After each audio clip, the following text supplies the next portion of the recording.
Vamos a hablar un poquito de los agroquímicos o agrotóxicos.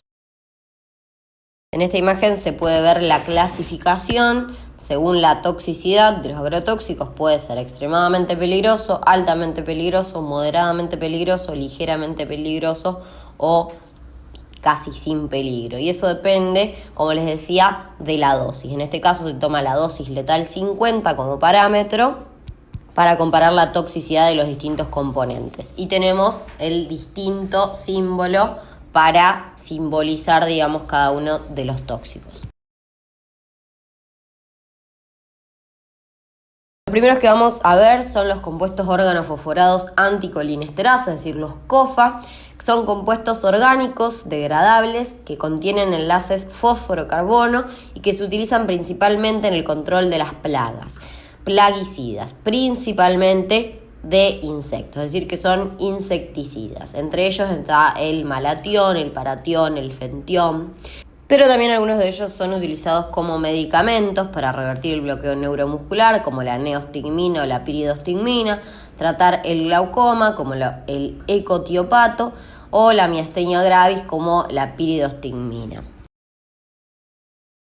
¿Cómo se da entonces la intoxicación por COFA? Como la principal fuente, y de hecho la única fuente, son los insecticidas, el envenenamiento por COFA se produce con mayor frecuencia en los trabajadores rurales o en las personas que viven cerca de los campos rociados con estos compuestos.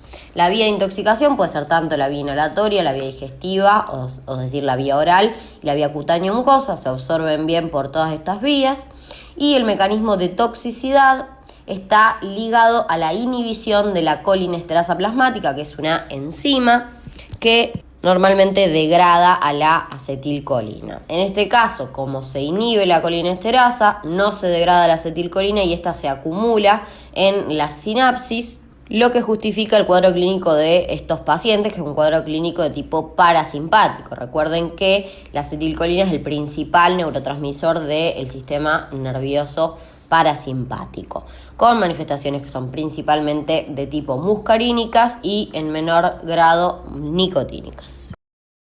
En esta imagen podemos observar una sinapsis, ¿sí?, en la cual se libera la acetilcolina que se une a su receptor y que luego normalmente sería degradada por la acetilcolinesterasa en acetato y colina, que reingresa a la neurona presináptica para sintetizar nuevamente la acetilcolina. En este caso, los COFA estarían inhibiendo a la acetilcolinesterasa, de forma que la acetilcolina entera, que es la que interactúa con el receptor, se acumula en el espacio sináptico y sigue estimulando los receptores, por ende sigue produciendo efectos de tipo parasimpático. Bueno, ¿cuáles son las manifestaciones de la intoxicación aguda por estos compuestos? Como les dije, daba un cuadro de tipo parasimpático.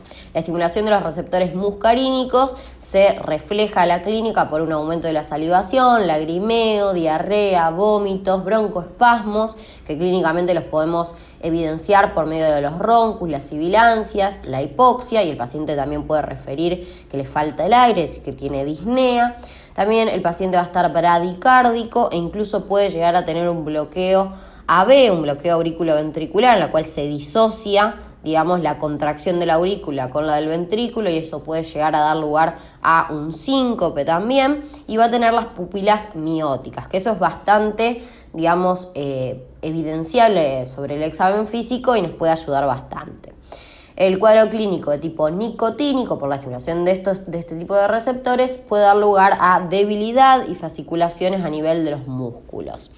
Además, los compuestos organofosforados pueden generar toxicidad sobre el sistema nervioso central, dando lugar a convulsiones, excitabilidad, letargia o coma, es decir, alteración del sensorio, del nivel y del contenido de la conciencia, y también puede dar lugar a pancreatitis. 1 o 3 días después de la exposición a los organofosforados puede aparecer debilidad, principalmente de los músculos proximales, craneales y respiratorios, que se resuelve en aproximadamente 2 a 3 semanas. Pocos compuestos organofosforados pueden causar una neuropatía axonal que comienza de 1 a 3 semanas después de la exposición y de los cuales las secuelas pueden persistir. Es decir, no es como esa debilidad que es totalmente reversible, sino que en este caso esto persiste y puede incluso incluir el déficit cognitivo o incluso parkinsonismo. El diagnóstico se va a realizar por el cuadro clínico. También ayuda el hecho de que los pacientes que están intoxicados con COFA por la vía oral pueden tener aliento a ajo o petróleo, al igual que, como les decía, cuando había intoxicación por arsénico, por lo general porque estos pesticidas tienen este tipo de olor. Para el tratamiento, como vimos de forma general, obviamente hay un tratamiento que es general, un tratamiento que es específico. En el tratamiento general es importante disminuir la absorción del componente, hay que descontaminar. Cuando hay exposición tópica, es decir, a través de la piel y las mucosas, hay que retirar todas las ropas, lavar bien el cuerpo, y para la ingestión puede usarse el carbón activado. Para el tratamiento sintomático, que también sería un tratamiento de sostén, hay que monitorizar principalmente la respiración, que puede estar deprimida en estos pacientes, también monitorizar electrocardiográficamente a estos pacientes por la posible aparición de un bloqueo auriculoventricular o una bradicardia que llegue a ser peligrosa. Y por otro lado, el tratamiento específico, que también, como lo adelantamos antes, se va a realizar con atropina y o pralidoxina. La atropina se administra en cantidades suficientes como para aliviar el broncoespasmo y las broncorreas, es decir, esa es su principal indicación, mientras que la pralidoxina se administra para principalmente paliar las manifestaciones neuromusculares, que, como les dije, eran las de tipo nicotínico, cuando aparecían esas fasciculaciones o debilidad de los músculos. Además está decir que ustedes no tienen que saber las dosis ni cómo se dan, pero bueno, por las dudas yo ya se los dejo escrito. Uno de los agroquímicos que vamos a ver son los compuestos organoclorados. Estos son un grupo de pesticidas que se fueron desarrollados de forma artificial, principalmente para combatir plagas de insectos, es decir, que son insecticidas. Químicamente están compuestos por un esqueleto de átomos de carbono, en el cual se encuentran unidos en su mayoría hidrógenos, y en algunos casos el hidrógeno es reemplazado por átomos de cloro. Por eso se denomina también un hidrocarburo clorado. El principal representante del grupo es el DDT, diclorodifenil tricloroetano. Otros son el lindano y el endosulfán. La mayoría de ellos están prohibidos, es decir, está prohibida su venta y su uso por la gran toxicidad que tienen. Bueno, la intoxicación por los organoclorados, al igual que con cualquier agroquímico en realidad, se produce principalmente en los trabajadores agrícolas por la exposición ocupacional, ya sea una exposición crónica o en el contexto de un accidente laboral, en una exposición aguda a mayores cantidades, o bien en intentos autolíticos, es decir, en el intento de suicidio. La fuente obviamente son los agroquímicos, porque dijimos que los organoclorados en realidad no son una sustancia que se encuentra de forma natural en el ambiente, sino que son justamente producidos de forma artificial con este objetivo de matar insectos, de ser un plaguicida.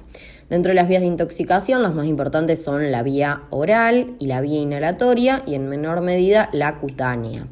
La vía cutánea en realidad tiene una absorción más lenta y que nos puede hablar, digamos, ya de una intoxicación crónica. En cuanto a los mecanismos de toxicidad de los organoclorados, estos son principalmente neurotóxicos. Lo que hacen a este nivel es interferir con el flujo de iones a través de la membrana de las células nerviosas, produciendo hiperexcitabilidad de la membrana neuronal. En el caso del DDT, este actúa sobre los canales de sodio, mientras que el resto de los organoclorados actúan sobre los canales de cloro.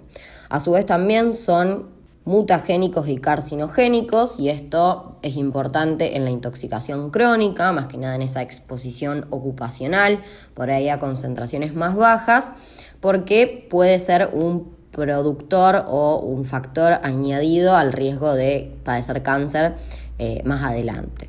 Y también se cree que pueden interaccionar con receptores endocrinos, lo que tiene un impacto sobre el crecimiento, el desarrollo y sobre todo sobre la reproducción. Es decir, las personas que están expuestas a estos agroquímicos a lo largo de varios años pueden incluso ser estériles luego o pueden, en caso de ser mujeres, como dijimos que también son mutagénicos, generar algún tipo de teratogenicidad sobre el feto. También es importante recordar que estas sustancias son fuertes inhibidores enzimáticos, con lo cual también pueden afectar a la fosforilación oxidativa y a la producción de ATP. ¿Cómo es el cuadro clínico de la intoxicación aguda por los organoclorados? Es típica la aparición de hiperestesia y parestesias en la cara, principalmente a nivel peribucal. Esto es un aumento de la sensibilidad al dolor y también una sensación como de que se les duerme la boca. Esto también puede pasar a nivel de las extremidades. También pueden desarrollar vértigo, incoordinación, temblor y confusión mental. Es decir, todos signos y síntomas relacionados con la neurotoxicidad.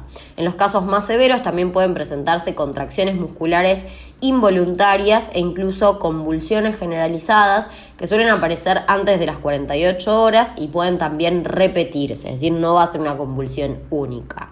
También puede aparecer depresión del sistema nervioso central, es decir, un deterioro del nivel de conciencia o incluso también del contenido de la conciencia, depresión respiratoria, arritmias y obviamente la muerte causada por alguna de todas estas causas. Algo específico de la intoxicación por lindano es que este puede presentarse con degeneración grasa del hígado, ya que los organoclorados suelen depositarse sobre el tejido adiposo. También generan daño tubular renal y trastornos hematológicos como la anemia aplásica. Además, otros signos y síntomas dependen de la vía de exposición o la vía de intoxicación. Cuando la vía de intoxicación fue la vía oral, también se presentan cuadros de irritación gastrointestinal, como siempre vómitos, diarrea, dolor abdominal. Cuando la vía de exposición fue la vía inhalatoria, puede aparecer irritación de los ojos, de la nariz y de la orofaringe, y también puede aparecer edema pulmonar e insuficiencia respiratoria.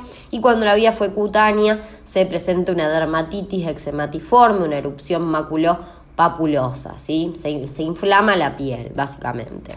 Todas estas manifestaciones van a desaparecer si se suspende la exposición. Por otro lado, la intoxicación crónica puede dar lugar a neoplasias, como les decía, son carcinogénicos y mutagénicos, principalmente leucemias y linfomas, ya que los organoclorados suelen depositarse a nivel de los ganglios. También pueden generar anemia aplásica, que era algo que generaba principalmente el lindano, insuficiencia renal, cirrosis hepática y trastornos endocrinos, como les decía, era típica la infertilidad. Para el diagnóstico es necesario el cuadro clínico, el antecedente de exposición, como siempre, y puede también dosarse en sangre y en orina en el caso de la intoxicación aguda principalmente. Y el tratamiento va a ser sintomático, es decir, se van a tratar cada una de las complicaciones y obviamente todo el tratamiento general que incluye a evitar que se siga exponiendo y dependiendo de la vía poder aumentar la eliminación por medio de un lavado gástrico, un carbón activado o bien del lavado del cuerpo entero, etc. Bueno, y por último, el más famoso de todos, que es el glifosato. Este es un ácido orgánico débil formado por una molécula de glicina y otra de fosfonometilo, es decir, que se trata de un aminofosfonato que es hidrosoluble, que fue utilizado y es utilizado ampliamente como herbicida no selectivo. Se presenta como un polvo cristalino, inodoro e incoloro y su efecto herbicida reside sobre la inhibición de la enzima 5-enol pirubil shikimato 3-fosfato sintasa o EPSPS, lo que hace que disminuya la síntesis de ciertos aminoácidos por parte de las plantas y eso obviamente lleve a que mueran. Los humanos no poseemos esta enzima, por lo que el mecanismo de toxicidad sobre nosotros difiere y su toxicidad se ve incrementada por el surfactante que se usa habitualmente junto con el glifosato, que es el polioxietileno de amina o POEA. La intoxicación por glifosato, como siempre con los agroquímicos, es más frecuente en los trabajadores rurales o en quienes viven cerca de campos rociados con estos compuestos. La fuente es el herbicida. La marca más conocida del glifosato es Roundup, generado por la empresa Monsanto, muy cuestionada. La vía de intoxicación es fundamentalmente la vía digestiva, es decir, la vía oral, pero también en menor medida la vía cutáneo-mucosa. Su mecanismo de toxicidad sobre los humanos es el desacople de la fosforilación oxidativa, disminuyendo así la principal vía de producción de ATP de las células. También altera los mecanismos de reparación del ADN, lo cual podría justificar cierto efecto carcinogénico, y también induce e inhibe la apoptosis celular dependiendo de la célula. Al inhibir la apoptosis de una célula en la cual se alteró el mecanismo de reparación del ADN, eso podría dar lugar a la formación de un tumor.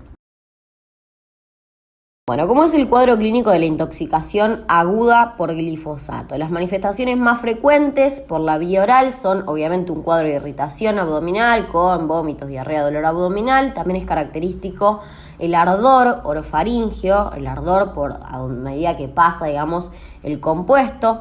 También genera un aumento de las enzimas hepáticas, por lo que puede llegar a generar algo de hepatitis, y también vamos a tener leucocitosis en el laboratorio. Otras manifestaciones menos frecuentes van a ser las de la alteración del estado mental.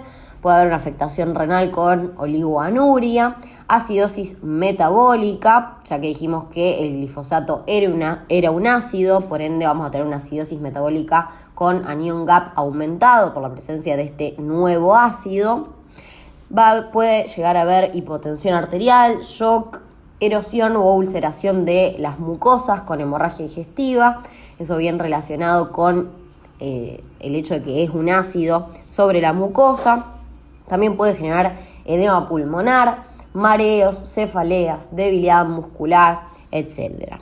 Por vía inhalatoria, el ardor que encontramos por vía oral a nivel orofaringeo, en este caso lo encontramos a nivel de las fosas nasales, el nasofaringeo, puede aparecer broncoespasmo y neumonitis química en este caso. Por vía cutáneo-mucosa va a haber ardor local, eritema, edema intenso prurito, y el contacto con la mucosa ocular también produciría irritación. En la intoxicación crónica se cree que podría llegar a ser carcinogénico. De hecho, la IARC lo clasifica en la categoría 2A, que significa potencialmente o probablemente carcinogénico, y existe evidencia limitada en humanos, sí, que se cree que podría llegar a aumentar el riesgo de padecer linfoma no Hodgkin, pero existe suficiente evidencia en animales, que eso es lo que lo pone, en una categoría de tipo 2A. Para el diagnóstico, como siempre, cuadro clínico más antecedente de exposición, y en este caso también se puede hacer un dosaje en sangre y orina. El tratamiento va a ser de sostén, no existe un tratamiento específico, y en el caso del crónico, si hay una neoplasia, obviamente es irreversible. Acá les dejo las distintas categorías de carcinogénicos de la IARC. Recuerden que el glifosato se encuentra entonces en el grupo 2A, probablemente carcinogénico para los humanos, con evidencia limitada en humanos, pero suficiente en animales. Y por último, en esta imagen vemos cómo es carcinogénico evidentemente en los animales, con esos tumores bastante evidentes en esta rata.